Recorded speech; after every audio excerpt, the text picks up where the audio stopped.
Peuple de la Terre, bonsoir. Bienvenue dans ce numéro 89 de Star Nation News. L'équipe et moi avons fait une petite pause pour assister à une conférence à Charlotte, en Caroline du Nord, aux États-Unis. Nous sommes de retour en studio et partageons avec vous les nouvelles de la galaxie. Aujourd'hui est un jour spécial où nous avons jugé important de vous rappeler la structure de la Fédération galactique des mondes. Alors, sans plus attendre, attachez vos ceintures et c'est parti.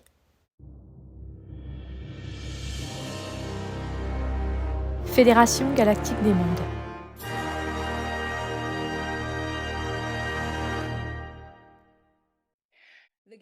La Fédération galactique des mondes est aujourd'hui une puissante organisation composée de centaines de milliers de cultures interstellaires vouées à la protection de la paix et de l'équilibre dans toute la galaxie.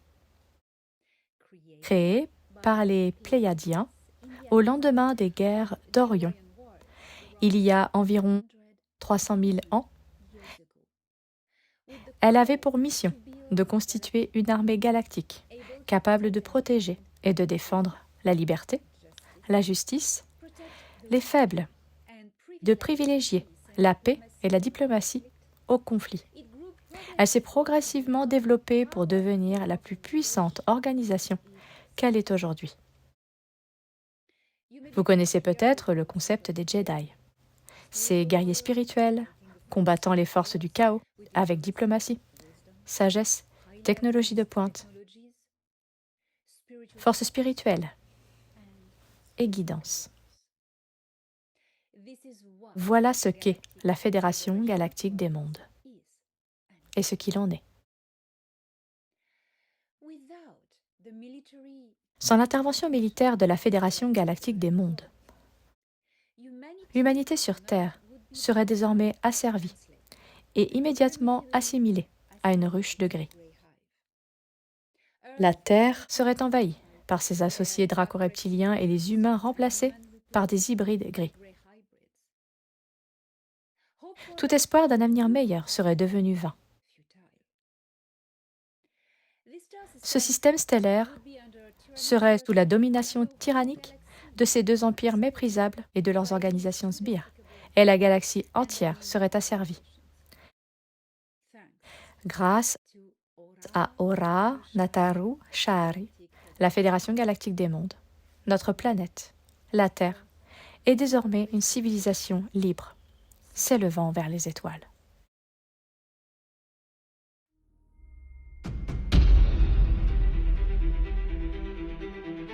Sans l'intervention militaire de la Fédération galactique des mondes, l'humanité serait maintenant asservie et définitivement assimilée à une ruche de gris. La Terre aurait été conquise par leurs associés draco-reptiliens et les humains remplacés par des hybrides gris. L'espoir d'un avenir meilleur serait devenu futile. Ce système stellaire serait sous une domination tyrannique et toute la galaxie asservie par ces deux empires vils et leur organisation vassale. Grâce à Ora Nataru Shari, la Fédération galactique des mondes ou des planètes, nous sommes désormais une civilisation libre, s'élançant vers les étoiles. En savoir plus sur elenadanan.org, Interstellar Contact Homepage /Ora Nataru Shari. J'ai l'honneur d'être l'émissaire civil de cette organisation, avec laquelle je collabore physiquement depuis 2019, dans le cadre de ma mission sur la planète Terre. Les communications s'effectuent soit par transport physique à bord des vaisseaux de la Fédération galactique des mondes, des stations orbitales ou des installations planétaires, soit simplement par la technologie. Je n'ai jamais pratiqué le channeling, la bilocation ou la projection astrale pour communiquer avec la Fédération galactique des mondes. Tout est réel. Nous l'appelons la Fédération galactique des mondes, pas de la lumière, C'est absurde. Des mondes. Il y a une raison à cela. Ora, Nataru, Shari est le nom par lequel il s'appelle. Ora signifie alliance, fédération ou confédération. Nataru est le nom de notre galaxie, la Voie lactée. Il signifie galactique. Et Shari signifie monde, culture ou planète. C'est ainsi que cette traduction peut se décliner en différentes langues et compréhensions, toutes signifiant la même chose. Ora, Nataru, Shari. On l'appelle parfois Fédération galactique des mondes, Confédération galactique des mondes, Fédération galactique des planètes, etc., etc. Je rends hommage aux braves soldats qui ont combattu dans toutes les guerres de l'humanité, sacrifiant leur vie pour la liberté et un avenir meilleur pour leurs enfants. Je rends hommage à l'Alliance terrestre qui lutte courageusement pour libérer cette planète, expulser l'abomination de ses entrailles, sauver les enfants et expulser les extraterrestres gris. Je rends hommage à ceux qui osent défendre une cause. Je rends hommage à ceux qui défendent les faibles et les opprimés. Je rends hommage à ceux qui prennent les armes pour mettre fin à toute forme d'abus. Je rends hommage à ceux qui s'opposent aux agresseurs, aux tyrans et aux empires. Je rends hommage à la Fédération galactique des mondes pour avoir sauvé ce système stellaire des gris, un ennemi méprisable et hautement sournois qu'aucun d'entre vous n'aurait pu défier. La Fédération galactique des mondes est une organisation puissante, composée de centaines de milliers de cultures interstellaires hautement évoluées, vouées à la protection de la paix et de l'équilibre dans toute la galaxie. Elle fut créée par les Pléiadiens il y a environ 300 000 ans, au lendemain des guerres d'Orion. Les Pléiadiens appelèrent à la création d'une armée galactique chargée de protéger et de défendre la liberté et la justice, de défendre les faibles et de privilégier la paix et la diplomatie au conflit. La Fédération s'est progressivement développée pour devenir la puissante organisation qu'elle est aujourd'hui. Avant d'aller au combat, les militaires de la Fédération galactique des mondes pratiquent une méditation appelée Dorm Doru, afin de centrer leurs pensées et leurs intentions sur leur cœur, afin que leurs actions soient accomplies avec sagesse et servent l'équilibre et la justice. C'est un peu comme le yoga, le tai chi ou le qigong, utilisant les énergies, le qigong, pour stimuler la conscience et développer la force dans le champ énergétique. Cela apporte également concentration et équilibre. Vous connaissez peut-être le concept de Jedi. Comme je l'ai expliqué, c'est la raison d'être au sein de la Fédération. La Fédération galactique des mondes privilégie toujours la diplomatie et la médiation, n'envisageant la force qu'en dernier recours. Les ennemis sont toujours avertis et ont la possibilité de se rendre et d'évacuer. Les prisonniers ne sont pas punis, ils sont envoyés à la place dans des mondes pénitentiaires où ils suivent un programme de réhabilitation spirituelle.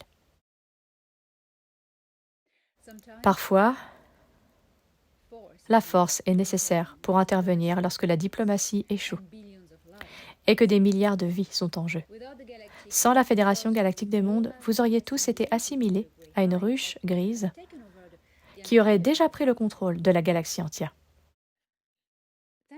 Merci à cette Fédération galactique des mondes d'avoir détruit la ruche à la nébuleuse et l'armée d'hybrides gris qui s'apprêtait à envahir la Terre. Si vous avez suivi l'actualité des Star Nation News, vous connaissez désormais l'armada d'hybrides gris cachés derrière la nébuleuse d'Orion, dans une bulle dimensionnelle. Merci à la Fédération d'avoir contacté le président américain Dwight Eisenhower en 1954 pour mettre en garde l'humanité contre la menace des gris et élaborer ensemble un programme de défense tel que Solar Warden. Merci également d'avoir neutralisé les technologies nucléaires afin de nous éviter une explosion et pour guider l'humanité sur Terre grâce à des programmes d'échange scientifiques. Il existe en réalité 3 programmes d'échange. L'un, mené par les Alpha Centauriens, comme les Sélosies et les Métones, est axé sur la connectivité et, surtout, sur les technologies de défense. Les Alpha Centauriens sont à l'origine de la collaboration avec l'US Navy pour la construction de la flotte de défense Solar Warden. Et il y a aussi les émerteurs de Tau Ceti qui contactent les gens de manière privée et individuelle. Ils ne font partie d'aucune organisation terrestre. Ils partagent des connaissances spirituelles et mathématiques de haute dimension. Enfin, il y a les Oumites de Wolf 424 qui partagent des technologies de pointe avec des groupes de personnes. Et les Oumites, je crois, vont très bientôt franchir l'étape de la divulgation. Retenez bien mes paroles. De plus, les programmes d'envoyés et de guidance spirituelle ont été mis en œuvre et créés par la Fédération galactique des mondes. Ces hommes, ces femmes et ces êtres d'autres races sacrifient leur vie pour le bien commun, pour vous, pour toi, vous qui regardez. Croyez-le ou non, mais ils l'ont fait. Il faut du courage pour quitter son foyer, à l'autre bout de la galaxie, pour se battre, pour venir combattre dans une guerre et sauver un autre monde qui n'est même pas le sien. Il faut faire preuve non seulement de courage, mais aussi de dévouement et d'amour. Je rends hommage à la Fédération galactique des mondes pour avoir vaincu l'Empire Sicard, libéré des centaines de mondes de la tyrannie reptilienne et faire de notre belle galaxie un havre de paix, de justice et d'équilibre. Avant que certains ne critiquent les organisations militaires qui vous protègent et mettent leur vie en danger pour votre bien-être et celui de vos enfants. Imaginez un ennemi entrant chez vous pour tuer votre famille. L'arrêteriez-vous par la méditation? Non. Vous saisirez une arme au plus vite et vous les combattrez physiquement. Ou vous mourrez et verrez tout ce que vous aimez être détruit. Comme Ia l'a dit un jour, quand la diplomatie échoue, il faut recourir à la force. Je rends hommage à la Fédération galactique des mondes pour avoir renversé l'Empire Sicard et libéré ces centaines de mondes asservis à la tyrannie reptilienne. Car ils ont fait de notre belle galaxie un havre de paix, de justice et d'équilibre. Depuis que les Negumak Gnomopo ont rejoint la Fédération galactique des mondes, l'équilibre a basculé. Et nous avons soudain pu vaincre l'Empire Sicard, qui a toujours été plus puissant que quiconque. Et lorsque l'Empire Anar a rejoint l'Alliance galactique de Nataru, eh bien, l'équilibre a sans aucun doute basculé en faveur des forces de la lumière. Car vous avez ce que nous appelons l'Alliance galactique unie de Nataru, qui comprend la Fédération galactique des mondes, l'Empire Anar, récemment rejoint, le Conseil d'Andromède, le Conseil d'Al-Nilam, le Commandement galactique Ashtar et de nombreuses autres organisations mineures. Alors, rappelez-vous, Ora Nataru Shari Ora, confédération ou fédération ou alliance. Nataru, le nom de notre galaxie. Shari, planète, culture ou monde. Vous entendrez parler de cette organisation sous les noms de Confédération galactique des mondes, Confédération galactique des planètes, Fédération galactique des planètes ou Confédération des planètes. Mais Ora Nataru Shari n'inclut ni le mot ni la notion de lumière. L'opération psychologique New Age, connue sous le nom de la Fédération galactique de la lumière, est une fausse invention visant la destruction. La Fédération galactique des mondes est réelle. La Fédération galactique de la lumière, non, n'existe pas. Attention à la façon dont le mot « lumière » est souvent utilisé pour attirer d'innocents papillons cherchant leur chemin dans la nuit. Si vous sortez de votre cocon, méfiez-vous des lumières intenses. Donc, la Fédération galactique des mondes a créé une échelle de développement des civilisations. Seuls les membres de niveau 3 et supérieurs en sont membres.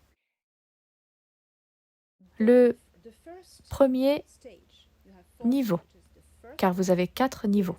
Le premier stade concerne les formes de vie non socialement structurées en développement. Le stade 2 correspond aux cultures primaires, socialement organisées, dotées d'un concept spirituel. Le stade 3 correspond aux activités et capacités spatiales, ainsi qu'aux civilisations ayant établi des contacts autonomes avec d'autres cultures. Et 4, au 6D et au-delà. La Fédération galactique des mondes a également créé un ensemble de lois appelées la directive première, basée sur les lois cosmiques de l'évolution. Les Anahim ont les leurs, appelées Dayakura. C'est basé sur les mêmes lois de l'évolution. Il s'agit essentiellement de ne pas interférer avec la culture en développement afin de ne pas la perturber. Pour la Terre, c'est un peu différent, car nous sommes déjà en phase 3, en transition. C'est parce que nous avons subi de nombreuses interférences ici. Donc, c'est un cas particulier. Voici un petit aperçu de l'infrastructure de la Fédération galactique des mondes. Au sommet se trouve un haut conseil composé de 24 membres, chacun représentant une culture développée et très puissante qui gère un secteur de la galaxie. 23 conseillers et un héros. Actuellement, Shudin Errata est l'héros, le lien avec le Haut Conseil, celui qui ouvre les cérémonies, le messager et le représentant. C'est avec lui que je traite, celui que je rencontre, pour présenter la requête des habitants de la Terre. Du Haut Conseil des 24, vous avez ensuite un conseil inférieur. Toutes les décisions passent d'abord par le conseil inférieur. Et si elle est acceptée, elle va atteindre le conseil supérieur, composé des 24 représentants. Donc le conseil inférieur compte 32 représentants. 32. 4 représentants par secteur. Il y a 8 secteurs dans la galaxie. Quand vous voyez le logo, il indique qu'il est divisé en 8 secteurs. Ces 8 secteurs ont chacun 4 représentants. Et au sein de chacun de ces 8 secteurs, il y a des régions. Et ces régions ont un représentant. Donc, chacun des 8 a 4 régions. Vous suivez? Avec les représentants. Et ces 32 représentants composent le conseil inférieur. À l'intérieur, prenez une région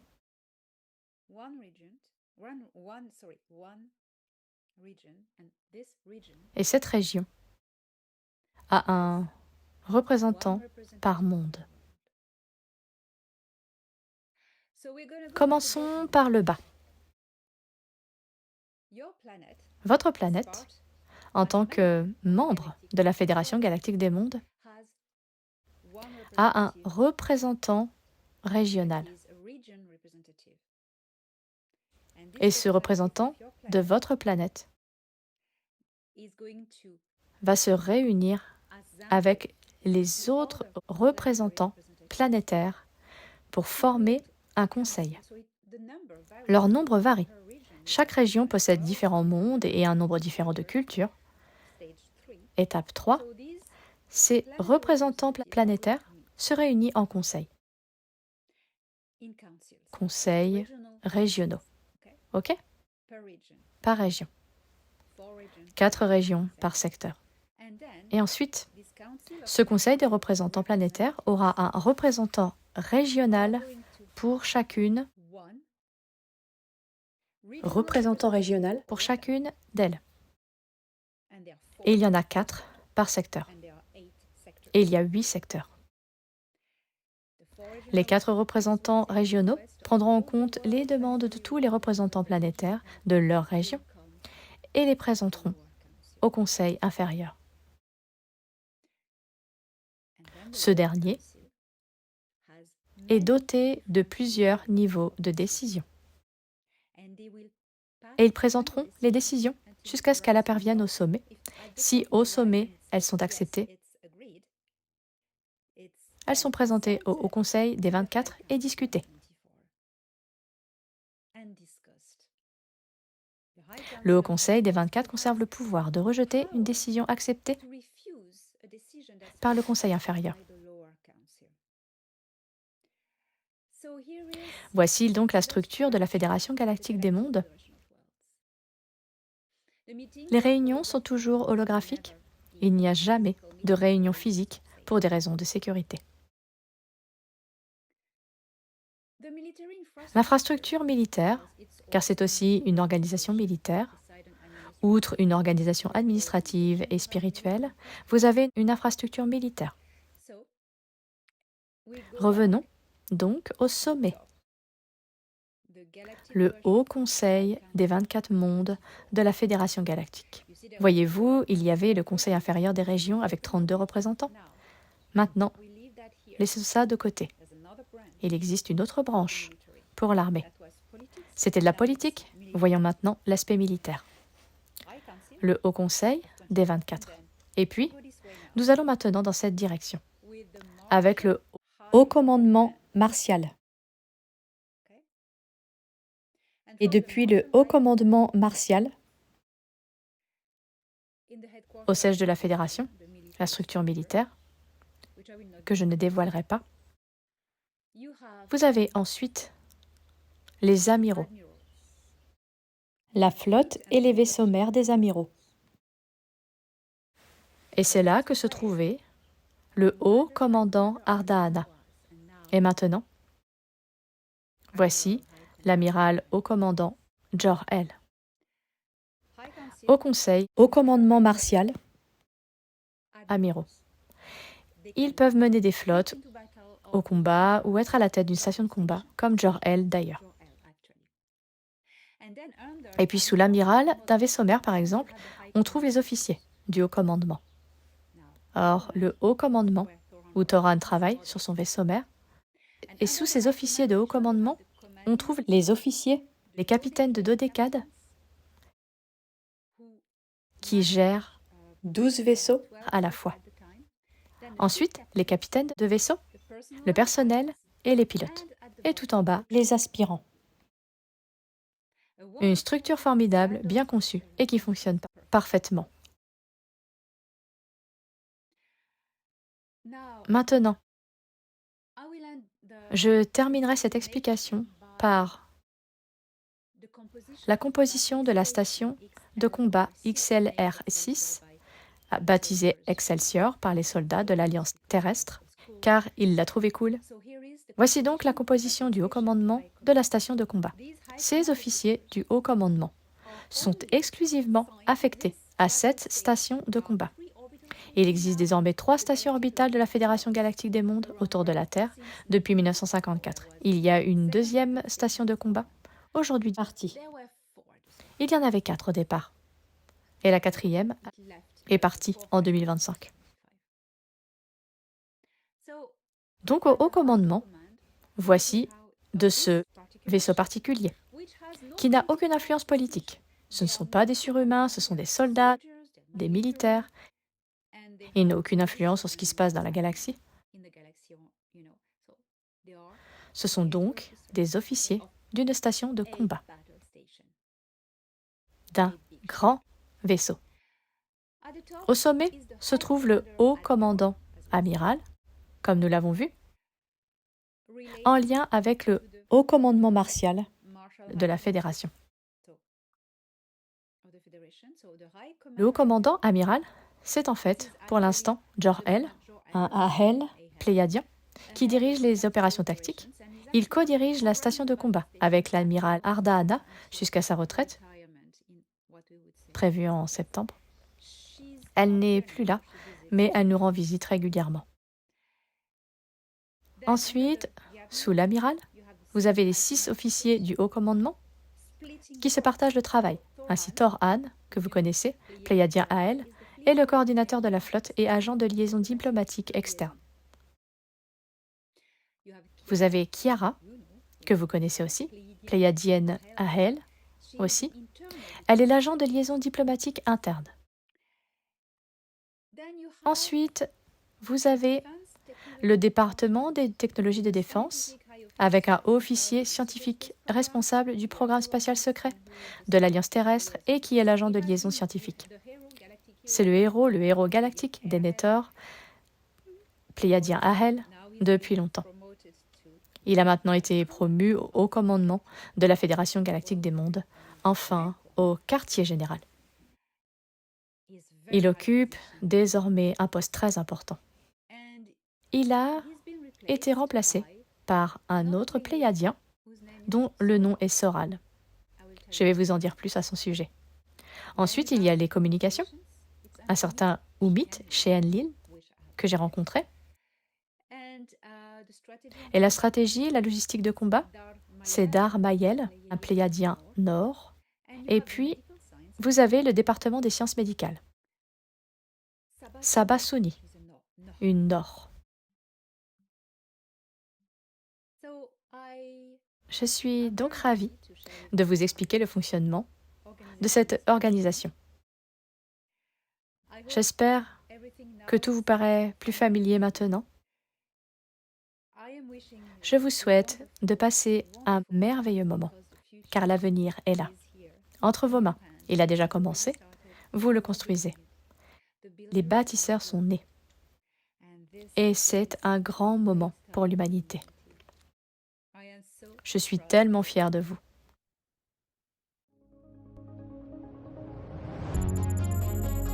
Un mot de l'émissaire.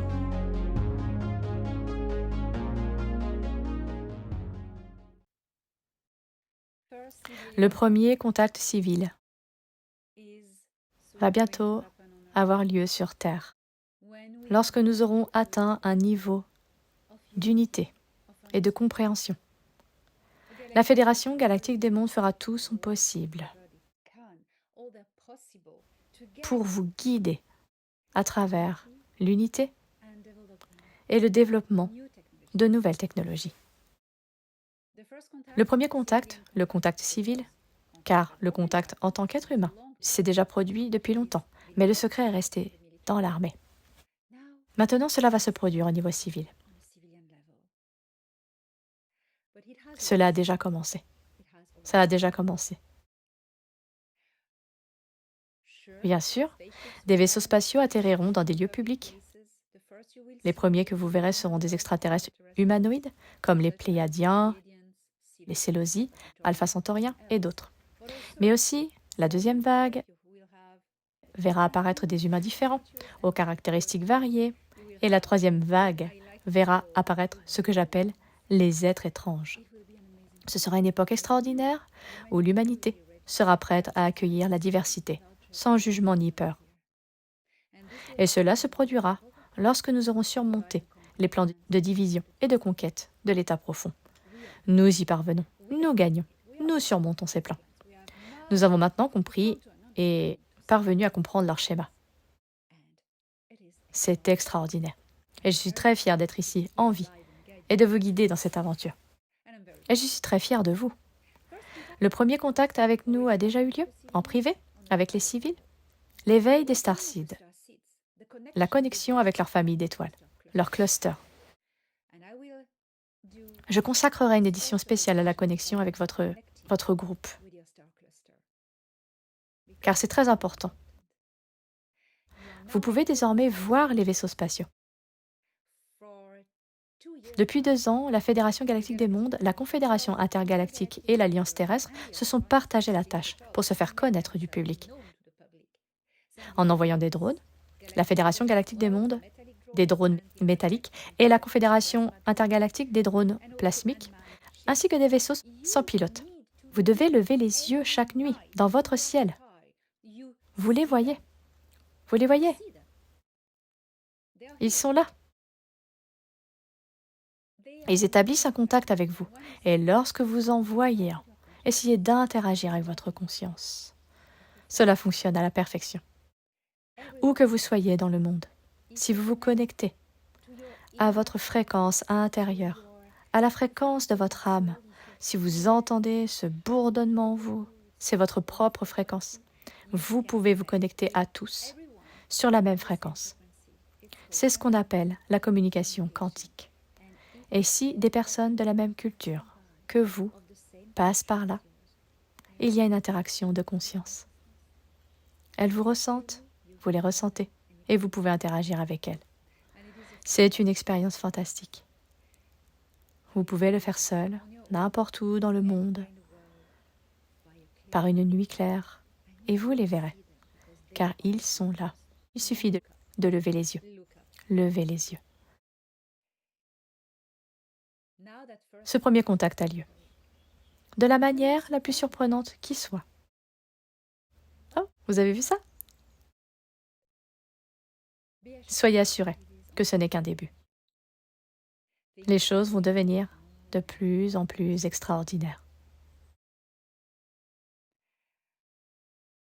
Sur ces mots, j'aimerais ajouter que nous avons un visiteur extraordinaire et magnifique venu d'origine interstellaire. Nous l'appelons 3I Atlas. Il est désormais dans notre système stellaire. Il est proche de l'orbite de Mars et il va passer à 30 millions de kilomètres de Mars, tout près. Il ne va pas s'écraser sur Mars et il ne s'écrasera pas sur Terre, nulle part. C'est un être très positif. Il n'y a personne à bord. C'est une roche spatiale, habitée par une conscience plasmique. On les appelle les explorateurs. Ils sont très anciens, aussi anciens que cette galaxie. Ils aiment recueillir des données sur différentes cultures et enrichir leurs connaissances. Ils collectent des données sur toutes les planètes qu'ils croisent. Ils n'interagiront pas avec la Terre, car tous ces êtres respectent la directive première, la loi cosmique de l'évolution. Ils n'interagiront évidemment pas physiquement, mais pourront entrer en contact individuellement avec les gens. Je vous invite à vous connecter à l'idée, au concept, à la présence et à la conscience de 3I Atlas. En observant le ciel, vous pouvez voir sur la carte où il se trouve actuellement et à quel endroit du ciel vous pouvez le repérer. Enracinez-vous dans une vibration magnifique et élevée. Connectez-vous et vous vivrez la plus belle expérience de votre vie. Je peux vous garantir que ces êtres sont magnifiques. Et ils en savent tellement, tellement. Et si vous les contactez, vous saurez tout d'eux, comme ils seront tout de vous. Vous saurez tout de tous les endroits qu'ils ont visités, de toutes les choses qu'ils ont vues, de toutes les civilisations qu'ils ont rencontrées. Vous voyagerez un temps sur leur dos, sur son dos. C'est une conscience magnifique, très âgée, et je vous encourage vivement à prendre contact. Vous pouvez le faire. Eh bien, il est temps de vous laisser partir avec une nouvelle civilisation incroyable issue de Encyclopædia Galactica, volume 1, les Imtal Sasu. Êtes-vous prêts? Allons-y. À la semaine prochaine.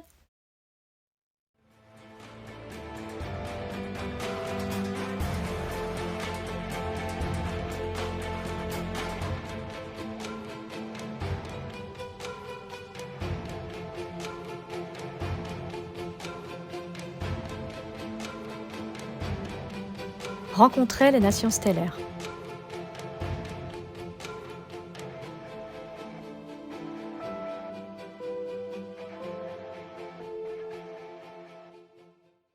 Analyse des données.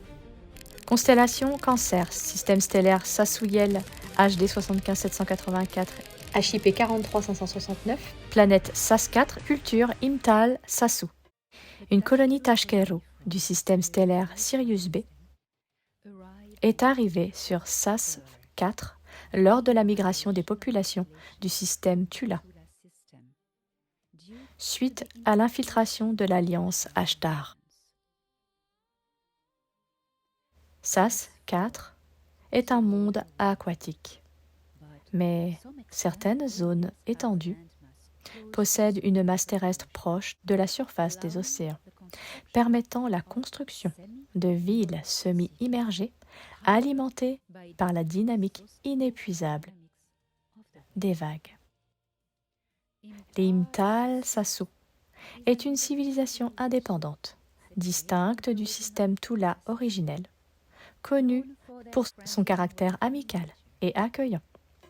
Ils sont également membres de la Fédération Galactique des Mondes et entretiennent des liens étroits avec le commandement galactique Ashtar, une organisation militaire de mercenaires rebelles. De nombreux membres du personnel Imtal sont présents dans les avant-postes du commandement galactique Ashtar. Extrait d'Encyclopædia Galactica, volume 1, Portrait des nations stellaires, visible sur le site helenadanan.org/helenadanan-auteur/Encyclopædia Galactica et sur Amazon en auto-édition.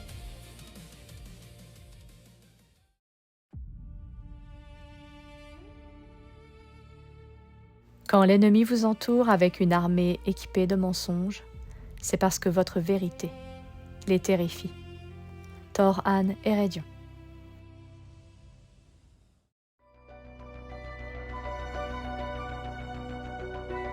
Les Star Nation News vous sont présentés par Elena Danan. Ne manquez pas les dernières actualités chaque lundi sur la chaîne Elena Danan officielle. Vidéo réalisée par Steph Zak.